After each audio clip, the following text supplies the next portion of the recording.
Ellen Garrett, Muitas Vozes, Autobiografia de uma Médium.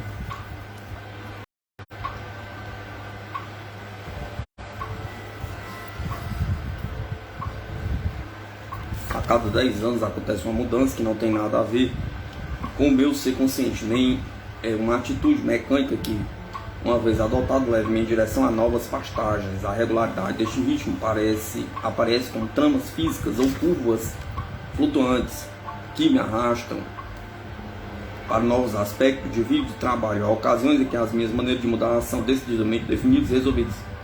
Para mim, por doença ou intervenção cirúrgica. Foi assim que isso aconteceu em 1951, depois de 10 anos de ativo trabalho editorial na Creative Press. O último número da revista Tomorrow foi publicado em setembro. Ela foi planejada com a finalidade de ser um monumento oferecido às crianças da França. Eu nunca tinha sido absolutamente capaz de estruturá-lo dentro da medida literária real naquela época, pois uma revista idealista acreditava eu deveria reservar algum espaço para artigos sérios relacionados com a vida interior e também com o seu objetivo. Dentro dela, porém, para o olho profissional, existia uma fraqueza, meu coração estava reagindo à criatividade mais profunda e ao outro lado do homem e seus conceitos espirituais. Desde que eu conservara meus escritórios e um grupo de funcionários reduzidos ao mínimo, decidi que tão logo me recobrasse da minha doença, iria devotar as páginas da Tomorrow ao assunto de percepção extrasensorial e outros temas correlatos. Assim, com relutância, deixei minhas acomodações na rua 44, que tinha sido o cenário de tantas festas agradáveis, um jardim de infância para os jovens escritores, uma época fascinante da minha própria vida, na qual talvez tenha aprendido muito sobre a humanidade em geral e sobre a literatura criativa em particular. Encontrei outro escritório para resetar a publicação da nova Tomorrow e voltei minha atenção para a quantidade maior de trabalhos de pesquisa. Mudei para a Quinta Avenida, número 500. Novamente, os números da minha locação parecem propícios para um esforço individual. Ainda havia uma divisão de interesse na minha vontade, objetivo interior, mas eu deixaria que ela elaborasse sua própria forma. Eu sabia que havia uma turbulência acontecendo nas profundezas do meu inconsciente, que se revelaria quando chegasse a hora. É excitante conviver com estas atitudes de transformação. A gente vive na fímbria da expectativa, cumprindo às vezes um longo noviciado. Existe uma satisfação nesta forma de mudança. Os princípios ativos adquirem os olhos e ouvidos de observação. Há uma contínua sensação de iluminação. A gente se sente particularmente bem petulante, muitas vezes com exigências exteriores. Não bastante. Lá dentro continua havendo uma sensação de harmonia de bem-estar. Ela surge como se fosse um conflito entre os dois estados mentais. Todavia sabemos por longa experiência que isso é apenas o que acontece antes de que possa ocorrer o nascimento de uma nova experiência na vida. Mais ou menos nessa época veio a minha nova série de símbolos. Nos sonhos comecei a ter percepção de autoridades, de autoritárias figuras negras. Eu vi comandantes, juízes e seres régios. Eles apareciam com tanta assiduidade que tive que reparar em sua presença, pois não podia ser confundidos com minhas outras figuras indistintas ou símbolos em meus sonhos, que são então grande número. Fiz uma viagem às Antilhas, onde visitei o Haiti pela primeira vez. Eu desejava entender alguma coisa sobre o caráter haitiano, assim como sobre a natureza real do voodoo. O voodoo evoca ideias de magia negra tão sinistra que senti que devia explorar por mim mesmo. No departamento de etnologia, fui recebido por pessoas que levavam sua religião muito a sério. Eu havia estudado os trabalhos de Melville J.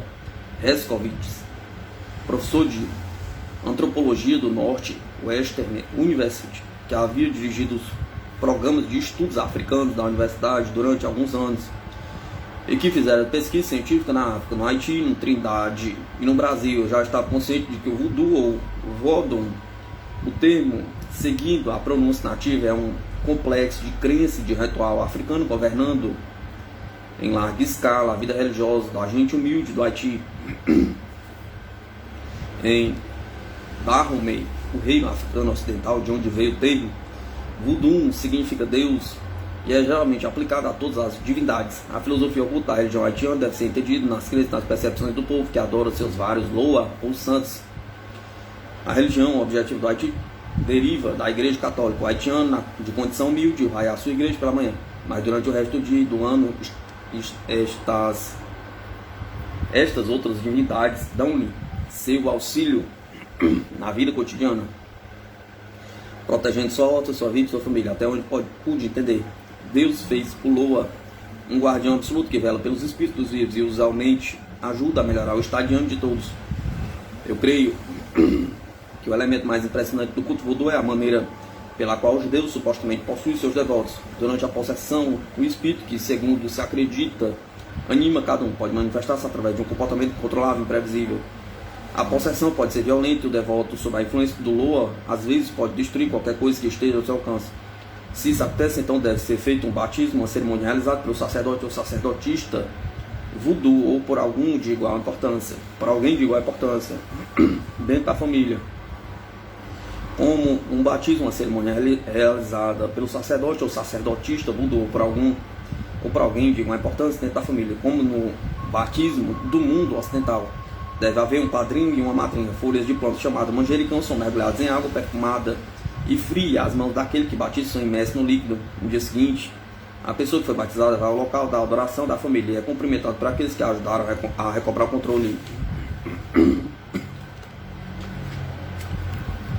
Cada família tem a sua própria divindade especial, que vela por todos os seus membros, desde o momento do batismo e por todo o resto da existência de cada um. Mas isso não quer dizer que aquele que foi batizado não está possuído por qualquer uma ou por todas as numerosas divindades. As pessoas batizadas sofrem uma mudança radical de conformidade com a natureza do seu Loa ou divindades e usam a cor do Deus que foi adotado. Por outro lado, não é raro alguém ser possuído pela própria Dambala, a divindade serpente, que é a personificação de Deus. Na religião haitiana, a possessão não é anormal, ela entra na vida cotidiana daquela gente. Na realidade, ela liberta as pessoas da tensão psíquica e talvez tome o lugar dos desejos insatisfeitos do povo, que é muito pobre. As grandes cerimônias são realizadas em certas partes do ano e são a parte viva da existência do povo, que encara seus rituais com muita gravidade e se manifesta e se mantém afastado dos loas, vagabundos ou espíritos errantes. Durante a cerimônia tem sido vistos homens adultos agarrarem-se fortemente aos caibros do telheiro onde as danças estão sendo realizadas, com os músculos dos seus antebraços formando grossas cordas e com gotas de suor pingando de suas testas.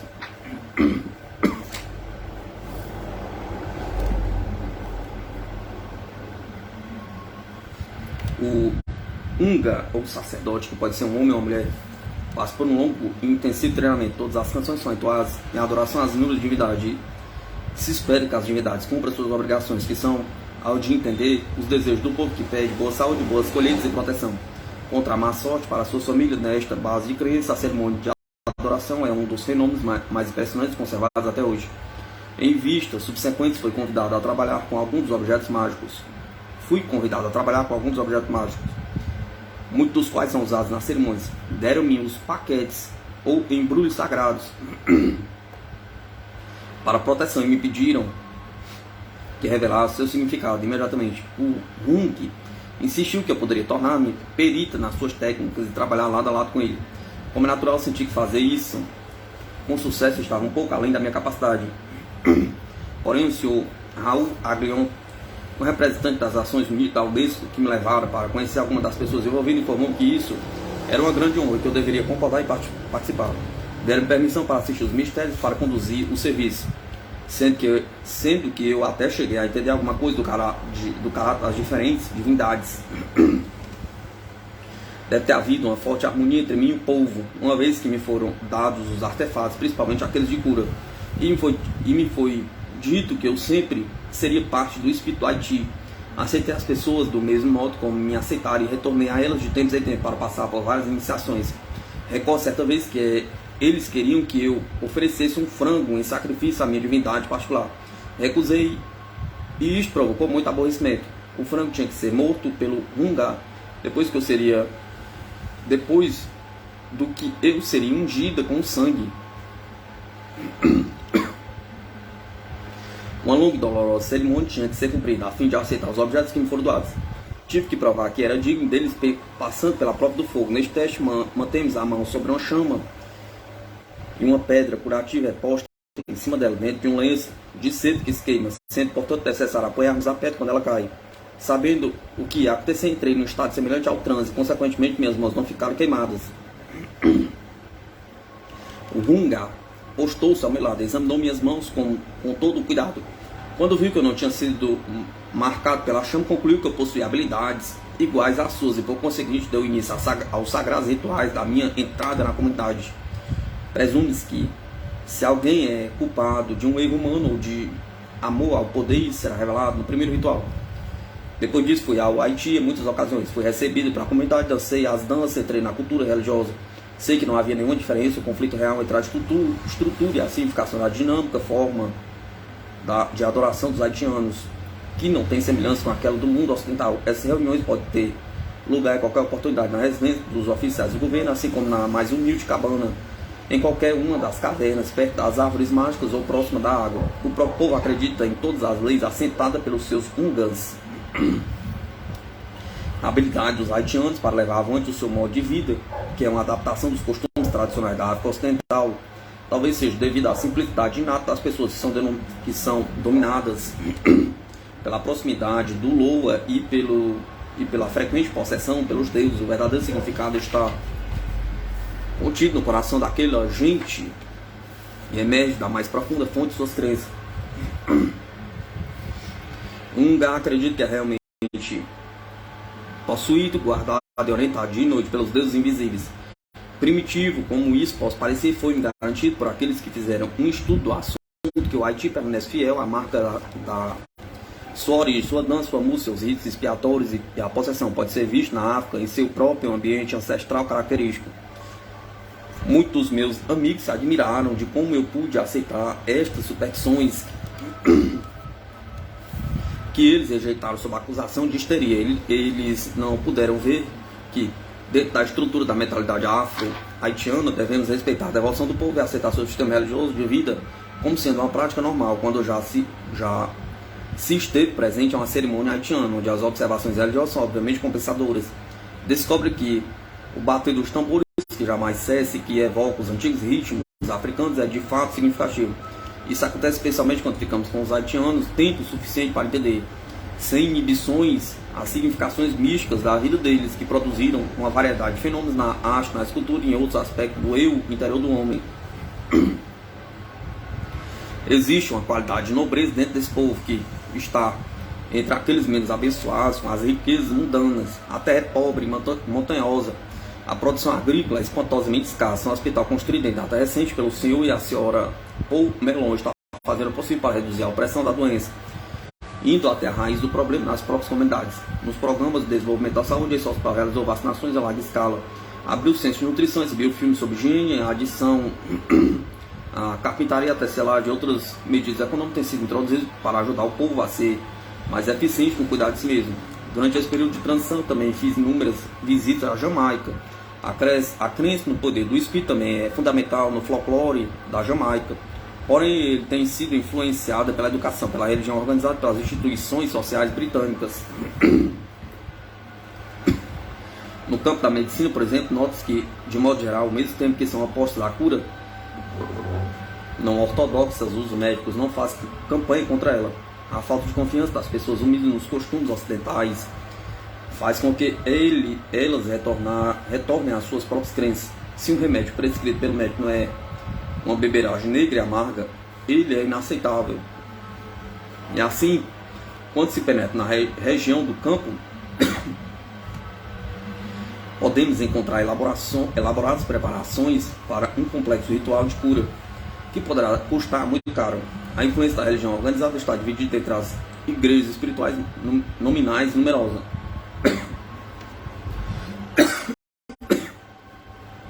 O povo do campo pode aceitar uma das muitas igrejas, mas na verdade essa gente retorna para o seu pastor ou obear seu feiticeiro, cujos poderes são considerados muito fortes. Um estigma social definido está ligado à associação com a religião popular, e a brecha evidente que existe entre os grupos de classe baixa e da classe média da Jamaica torna difícil a prática aberta da feitiçaria. Não bastante, o OBA desempenha muitas funções para as pessoas que se agarram à sua religião do passado. Supõe-se que ele tenha um conhecimento especial sobre venenos. Com frequência ele tem um cargo na força policial, onde executa seus deveres para com o governo. Mas à noite ele volta a sua atenção para o povo, que ainda acredita no tratamento por meio de ervas, no qual ele é perito. Tarde da noite, quando a população britânica está adormecida, os materiais escolhidos para aprisionar repeliu agradar o espírito são espalhados sobre a mesa. Então o ritual prossegue com cantos, danças, festejos e em muitos casos possessão de espíritos durante 3 dias ou mais. No banho de sangue, que é considerado como recurso mais poderoso, um pombo é sacrificado sobre a cabeça daquele que precisa ser curado. Os prosélitos confiam nos espíritos para que estes indiquem a forma de tratamento, assim como os ingredientes da prescrição. Estes ingredientes às vezes são misturados com pós e com líquidos farmacêuticos que podem ser adquiridos na farmácia por um preço modesto. A ciência das ervas é amplamente conhecida na Jamaica, muito em especial pelos pastores ou feiticeiros. Ao mesmo tempo, a maioria das pessoas prestigia os curandeiros somente nas emergências. A taxa médica é cerca de 2 ou 3 vezes maior do que a taxa do curandeiro. Não bastante, a prática desses antigos rituais está morrendo, uma vez que o atendimento gratuito nos hospitais do governo pode agora ser obtido com facilidade e rapidez na Jamaica. As danças cerimoniais, tais como aquelas que vemos no voodoo, são realizadas longe de Kingston, a sede do governo, em virtude de um tambor não ser permitido na Jamaica. O curandeiro cantarola um hino ou canção ancestral e todas as pessoas fazem coro ritmicamente enquanto ele bate com seu pé direito. Durante esse desempenho ele faz um som igual ao de uma trompa, que é conhecido como soprando, para atrair a atenção dos espíritos. Com lentidão ele circula em torno dos seus pacientes, parando 2 vezes para erguer sua mão e ao mesmo tempo que o seu corpo enrijece. E há momentos em que ele cambaleia, fazendo-nos lembrar da possessão que acontece no Haiti. Todos cantam durante esse tempo, enquanto o ritmo das batidas continua. As palavras são numa linguagem que soa como símbolos incoerentes para os ouvidos ocidentais, mas para os pastores elas são consideradas como revelações diretas vindas dos espíritos. Como já assinalei, esse período da minha experiência havia sido pronunciado pelos símbolos dos sonhos. Os símbolos desse povo colorido havia aparecido muitas vezes antes da minha visita às Antilhas. Assim,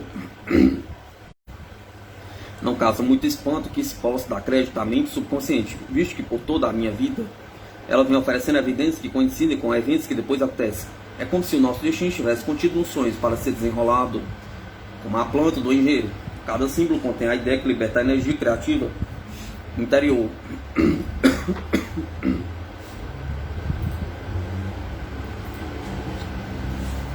Há ocasiões em que o sonho fornece tanto material que eu dou a mim mesmo antes de dormir a sugestão de não recordar, até que tenha lidado com aquilo que já foi apresentado para exame.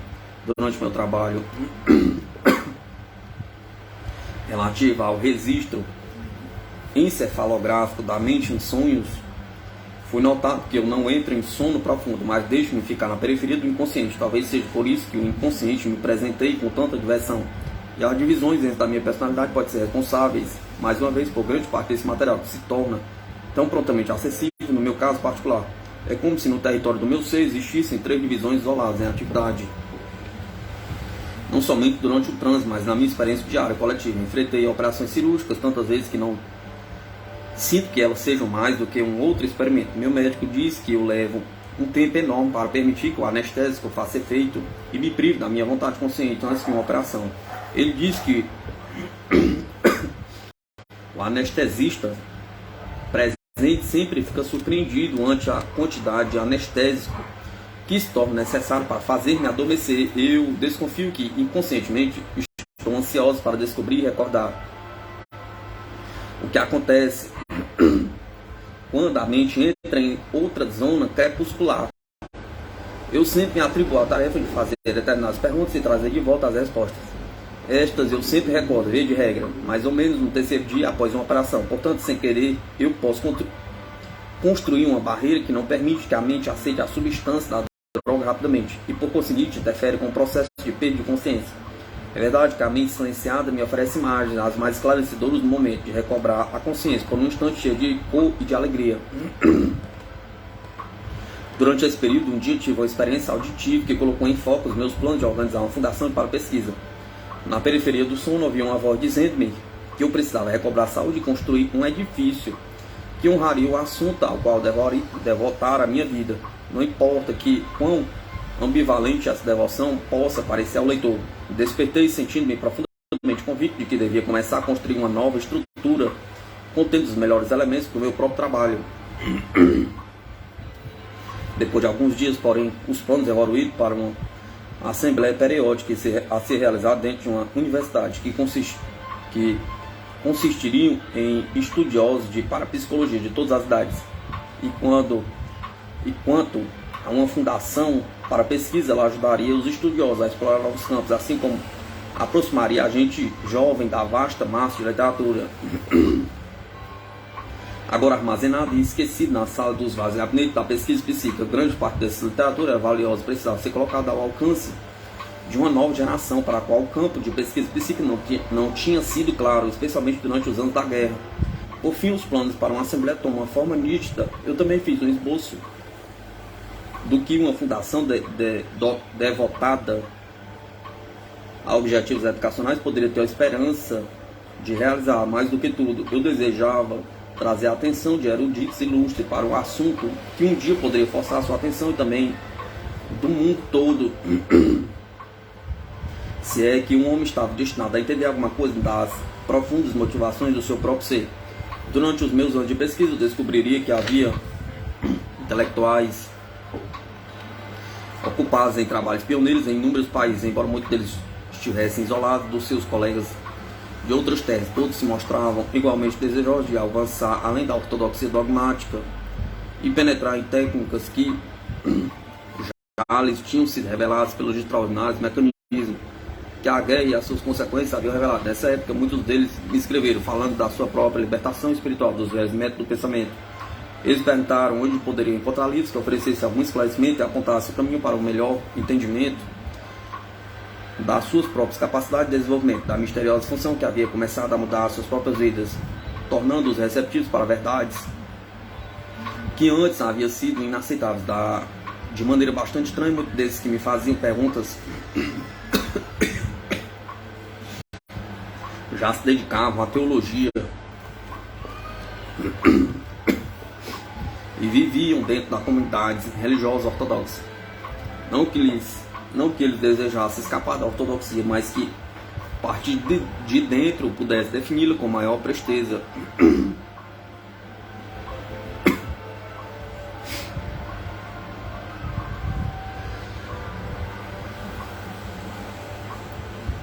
Não estavam procurando opiniões opostas, não buscavam uma forma de compreensão mais profunda daquilo, mas buscavam uma forma de compreensão mais profunda daquilo que estava acontecendo em suas próprias vidas e dentro da vida de muitos em suas congregações. Então vi que meu trabalho tocava 3 áreas distintas. Primeiro, examinei a necessidade de encontrar recursos que pudessem favorecer o atendimento daqueles que procuravam, na leitura num horizonte mais amplo. Segundo, isso implicaria numa biblioteca e numa organização de relações públicas para responder aos pedidos de livros e de consequente estudo para aqueles que pudessem estar prontos para trabalhar numa atmosfera parapsicológica.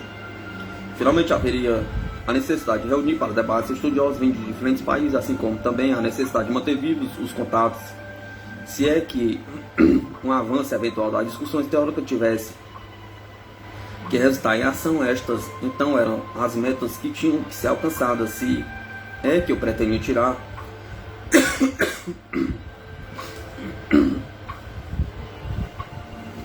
a pesquisa psíquica do campo do anormal, do excêntrico ou do irreal, e reunir aqueles que entendiam as forças do inconsciente profundo em atividade, que levam as pessoas a procurar trabalhar com médios. A Honorável Francis Payne Bolton, que havia feito muitas contribuições para o trabalho de parapsicologia, que era responsável pela organização do Fundo de Pesquisa McDougall da Universidade Duke, enquanto William McDougall ainda era vivo, mostrou simbólico as minhas necessidades de fornecer os recursos financeiros para instituir uma fundação. Senti que as pessoas que melhor entenderiam os meus motivos para ter tal fundação seriam aquelas que se ocupavam com a investigação da saúde mental, tais como os psiquiatras e os neurologistas. À medida que eu continuava a ser impulsionado pela visão do que tal fundação poderia proporcionar, tornou-se óbvio que o estudo desses problemas sob os auspícios de uma nova universidade poderia dar ao assunto a dignidade que ele requeria. Os velhos conceitos de energia e matéria, de tempo e espaço não foram suficientes para a solução desses problemas.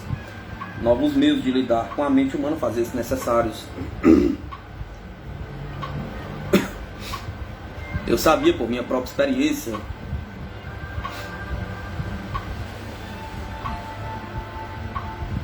o quanto a vontade espontânea estava implicada na produção dos fenômenos psíquicos. Eu tinha verificado que muitas das configurações de várias doenças eram devidas a disfunções glandulares dentro do sistema endócrino. Por muitas observações que eu mesmo havia feito e por observações de outros igualmente dotados, eu sabia que não era suficiente ter mediunidade. Tínhamos que compreender os significados e as funções da mente e do corpo a favorecer experiências científicas mais amplas. Para isso, seria preciso reunir homens de diferentes opiniões científicas. Antes da guerra, outras assembleias tinham sido realizadas a intervalos regulares, mas os recursos financeiros tornaram-se escassos ou inacessíveis para uma nova geração de estudiosos. Houve uma quebra na continuidade dos esforços dos líderes, agora cansados ou velhos, ou sem entusiasmo para prosseguir.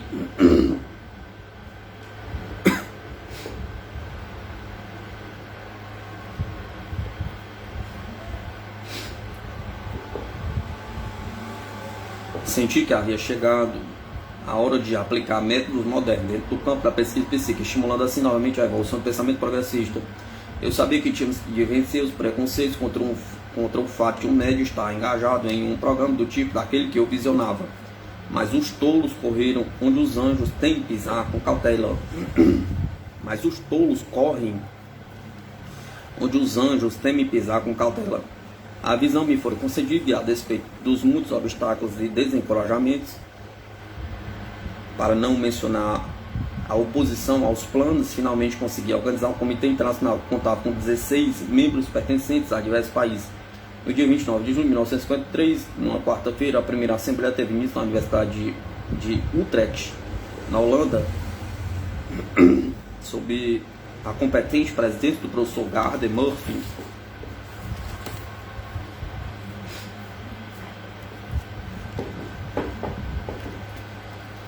No dia 25 de dezembro de 1952, na Jamaica, com centenas de turistas tradicionalmente, visitei Rose Hall. O espírito com quem eu tentaria comunicar era o de Anne Palmer, a cruel e dominadora senhora de Rose Hall, que se dizia ter assassinado 3 maridos e praticado feitiçaria. De ascendência anglo-irlandesa, supõe-se que ela havia sido educada no Haiti, lá aprendendo a prática dos encantamentos que usaram para aterrorizar seus dependentes e outros que incorreram no seu desagrado. Os dilapidados e desertos remanescentes da grande casa, a plantação de cana-de-açúcar chamada Rose Hall, sempre intrigados os historiadores das Antilhas Britânicas. Eles também têm sido assunto de muitas novelas, e a mais conhecida entre elas é A Feiticeira Branca de Rose Hall, escrita por H.S. Lizer. Assim, portanto, é fácil entender porque meus experimentos para estabelecer contato com a legendária Senhora de Rose Hall tivessem atraído a atenção da maior parte da população da Jamaica. Do meu lado, não havia nenhum desejo de desacreditar a lenda, onde oferecia uma nova versão dos acontecimentos que tinham ocorrido mais de um século antes. Minha única intenção era tentar descobrir as realidades humanas que existem por trás desta lenda histórica. De acordo com a lenda, a propriedade Rose Hall passou pelas mãos de muitos donos, permaneceu fechada e desocupada por um espaço de 20 anos e por fim chegou a um patético estado de desgraça e abandono. Contudo, logo no princípio de 1820, um novo regime começou. John Rose Palmer trouxe sua noiva da Inglaterra, Anne Palmer, para uma mansão restaurada e remobiliada. A lista de distribuição dos negros no diário das propriedades Rose Hall assegura-nos de que um par de recém-casados manteve desde o início uma criadagem considerável, viveu a vida dos plantadores de posição. De 1820 a 1836, a grande casa sempre teve 8 ou 9 criados e a plantação foi mantida num alto nível de produção. Pouca coisa se sabe com certeza sobre a ascendência, a família e a nacionalidade de Anne Palmer. A tradição descreveu-a como linda com cabelos negros e como é inevitável, de natureza muito arrogante. Ela também é descrita como sendo cismarenta, inquieta e quase desde o começo, de modo geral, insatisfeita com sua nova vida nas ilhas. Por fim, conforme a história é dramatizada por Clinton Black em seu livro Narrativas da Velha Jamaica, John Palmer descobriu que sua esposa estava tendo um caso amoroso com um jovem escravo. Ele ficou furioso, espancou-a, proibiu-a de jamais tornar-a um homem. Aquela noite o vinho que ele bebeu antes de se recolher estava envenenado. Enquanto jazia em seu quarto, impotente em sua agonia, sua esposa entrou seguida pelo escravo e ficou parada ali, com um riso zombeteiro nos lábios. O homem agonizante amontoou maldições sobre ela, até que por fim, para deter sua língua, a mulher ordenou o escravo que o matasse. A história diz que ele foi asfixiado antes de que o veneno pudesse completar seu efeito. Quanto ao que aconteceu com o corpo de John Palmer, a história não oferece nenhuma ajuda. Nunca foi descoberta uma tumba que o guardasse. Agora, a senhorita Palmer, a única incontestável dona e dirigente da Rose Hall, apenas uma nuvem obscurecia seu júbilo. Poderia jamais ser realmente livre? Perguntou-se ela, enquanto o escravo que compartilhava do seu segredo, do seu crime, ainda estivesse vivo, perguntava. Havia somente uma resposta, conforme Black a descreve. Ela estava presente no dia em que fizeram isso. O dia em que o flagelaram até a morte, amarrado e amordaçado a menos de 10 metros de distância. Sentado no seu alto cavalo negro, ela assistiu até que tudo estivesse acabado. Demorou muito tempo, pois ele era jovem. A mordaça, porém, tinha sido bem presa. Nenhuma palavra escapou dos lábios dele e até mesmo seus gritos foram sufocados. Com sua liberdade assim garantida, a senhorita Palmer, ao que parece, perdeu qualquer vestígio da descrição e até então havia acobertado sua prática favorita, que era meter-se numa roupa de homem enquanto chegava o fim da tarde, cavalgar por suas propriedades, descendo o chicote nas costas de todos os negros que fossem tão imprevidentes a ponto de serem apanhados fora dos seus limites. A partir dessa época, os registros da propriedade indicam um número descrescente de escravos. Este fato fortifica as denúncias de que o tratamento recebido pelos negros nas propriedades Palmer era tão cruel que os escravos foram desertando um após o outro. Aqueles que não fugiram deixaram-se ficar apenas por causa do imenso terror que lhes inspirava sua senhora, que, segundo se acreditava, apesar de ser branca, tinha os poderes da feitiçaria para ajudá-la. O reverendo Hope Wadler, um missionário escocês, em um livro sobre suas experiências naquela região, naquela época, informou que viu os colares de ferro e os escravos usados por uma senhora, uma proprietária dali, para o pescoço dos seus escravos. Naquele dia era necessário que as plantações como Rose Hall mantivessem um certo número de homens brancos de acordo com um determinado número de escravos. E em Rose Hall essa quantidade subia a um total considerável. Para completar a quantidade necessária, os homens dessa profissão eram importados. A tradição que corre pela vizinhança declara que a senhorita Palmer manteve ligação após ligação com estes homens, nenhum dos quais era casado. As histórias contadas pelos criados domésticos de Rose Hall e por seus descendentes insistem que muitas destas pessoas com que ela se envolveu tiveram um fim intempestivo. O veneno é apontado como principalmente utilizado, mas por causa das circunstâncias dominantes ante o público, a morte era geralmente atribuída a uma febre perigosa. Não se sabe com certeza quantos homens encontraram esta sorte, mas a imorredora e imutável memória da região insiste em que foram vários. Até o dia de hoje ainda existem no chão do quarto de dormir, na frente norte, em Rose Hall, duas manchas que se dizem ser o sangue de um dos infortunados amantes dela. De acordo com a muita recontada história, ela se fartara do homem e em seguida seu costume estabelecido tinha encontrado um sucessor. A fim de silenciar qualquer falatório por parte do pretendente rejeitado, ela havia feito o uso muito eficiente de uma adaga. Uma das manchas mostra claramente a forma de um calcanhar e da parte arredondada de um pé de mulher, enquanto a outra assinala o lugar onde a vítima caiu. Um cientista americano que examinou essas manchas acredita que o ferro contido no sangue criaria em certas madeiras de lei nodas indeléveis, exatamente como estás. Em seguida a este incidente, diz que a mulher contratou um novo casamento, desta vez com um branco que era tanoeiro e trabalhava na propriedade. Neste caso, a tradição é absolutamente nítida e consistente. Diz que o tanoeiro tinha se mantido afastado da senhorita Palmer. Finalmente ele arranjou um modo de encontrá-lo. Ela arranjou um modo de encontrá-lo na estrada, onde, embora cavalgasse muito bem, deu um jeito de perder o controle do seu cavalo e de ser lançado ao chão.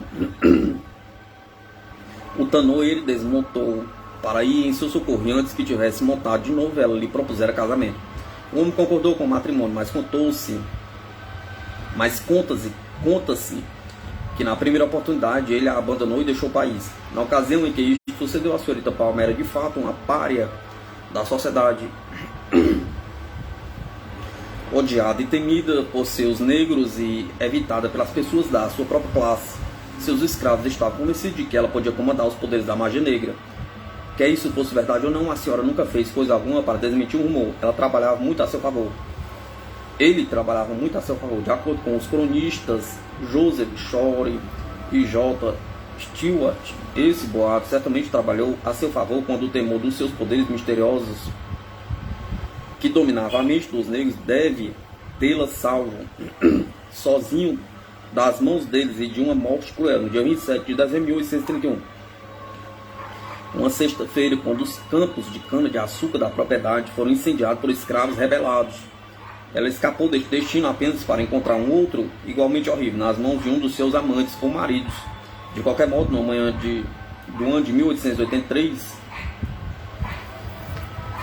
os escravos da propriedade puseram fogo na cama onde a haviam encontrado estrangulado e com o corpo mutilado. Aquela que eles haviam temido em vida foi igualmente temida na morte. E, segundo uma versão da história, nenhum negro pode ser encontrado com disposição para cavar sua tumba. Os plantadores da vizinhança tiveram que vir para Rose Hall e ordenar a seus próprios criados que preparassem um lugar para o sepultamento. Eles enterraram seus filhos, seus amigos e sem filhos, sem amigos e sem ninguém que a planteasse no centro de um jardim ao lado da ala leste da grande casa, marcando o local com um modesto bloco de alvenaria de 65 centímetros de altura. Assim contam a história e a lenda.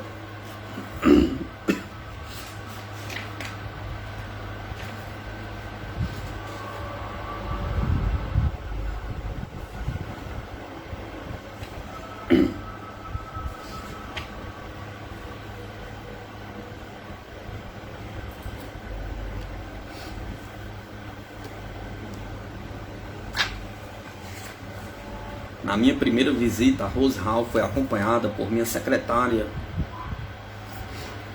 e por alguns poucos amigos. Isso não era de modo algum um experimento, nem mesmo um prelúdio para um. Não bastante, logo de imediato e antes mesmo de entrar na casa, fui dominado por impressões clarividentes. Estas impressões foram registradas estenograficamente por minha secretária. E aqui cito alguns trechos retirados das anotações feitas por ela.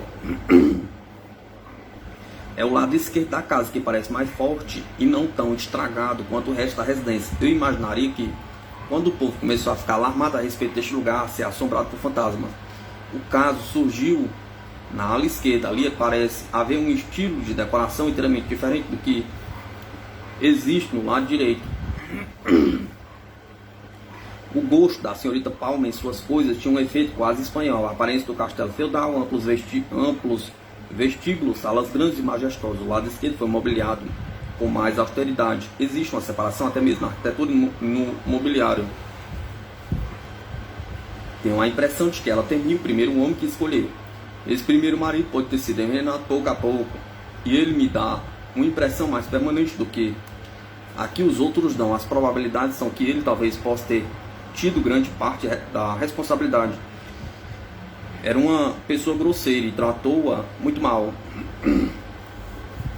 Não recebo nenhuma impressão de outras pessoas envolvidas, mas penso que este homem modelou a vida dela. Se alguém vê alguma coisa em Rose Hall, a impressão seria dele e não dela. Ele pode ter sofrido por um longo tempo, parece ter passado um longo e interminável mau pedaço aqui. Talvez seja por isso que a sua presença ou impressão é muito mais potente do que a dela.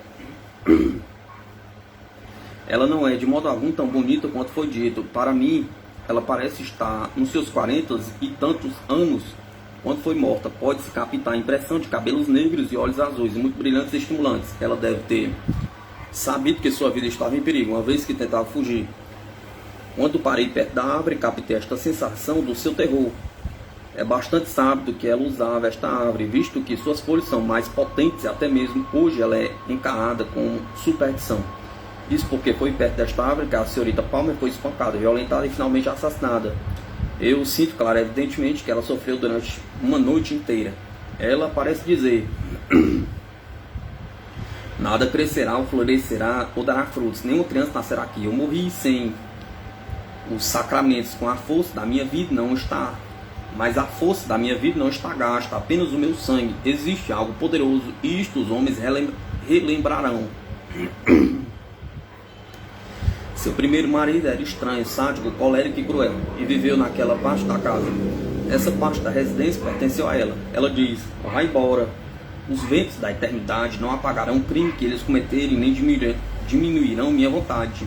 Ela dá a entender que pagou demasiadamente caro por este lugar que lhe pertenceu e está determinada a não deixar que ninguém jamais faça este jardim florescer. Ela volta de modo que ninguém pode viver aqui. Ela não sente arrependimento e volta apenas para ver se a maldição ainda surte efeito. Por fim ela diz: eles me impeliram para um infortúnio, existem muitos outros igualmente infelizes. Um experimento do tipo que foi descrito não pode ser conclusivo, a menos que revele dados concretos que possam ser comparados com aqueles contidos em arquivos, registros municipais ou outras fontes igualmente inquestionáveis. No caso da feiticeira branca, a corroboração foi difícil e, na maior parte, impossível de obter. Num pequeno ponto, porém, estabeleceu-se uma confirmação. Durante minha visita a Rose Hall, declarei que alguns membros da família Palmer haviam sido enterrados na propriedade. No princípio, isto foi negado, porém, mais tarde foi descoberta uma lápide tumular na parte da propriedade indicada por mim. A significação e interesse dos experimentos em Rose Hall são óbvios, se pensarmos no número de lendas ligadas a ruínas e aos locais históricos. Em todas as partes do mundo, na pesquisa da verdade, a tentativa para estabelecer contato através de um sensitivo com as realidades dos anos que já passaram pode ampliar nosso conhecimento acerca das tragédias humanas hoje simbolizadas por velhas lendas.